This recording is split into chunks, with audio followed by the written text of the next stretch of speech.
Tarkime, turime tokią situaciją, kai turime du Horman tipo pultelius, vieną seną, kitą naują, ir norėtume juos suvesti į vieną, dar naujesnį Horman BS pultelį.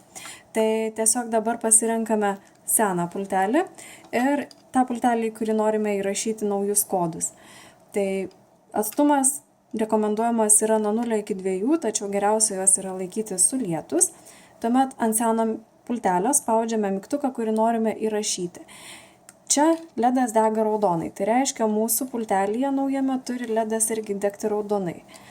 Kol kas jis dega mėlynai, nes kodas nėra nurašytas, tai atliksime įrašymo procedūrą. Nuspaudžiame ant seno pultelio mygtuką ir nuspaudžiame ant naujo pultelio.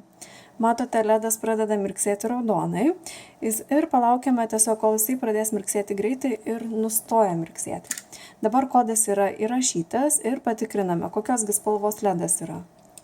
Raudonas, tai reiškia, kodas yra priimtas iš senojo pultelio. Dabar turime antrąjį pultelį, kuris šviečia mėlyna šviesa. Tai tiesiog tam, kad galėtume įrašyti jį, atliekame beveik tokią pačią procedūrą. Nuspaudžiame tą mygtuką, kurį norime nurašyti ir laukiame, kol LEDas pradės mirksėti mėlynai raudonai. Tuomet pasirenkame antrą mygtuką, į kurį norime įrašyti ir jį palaikome.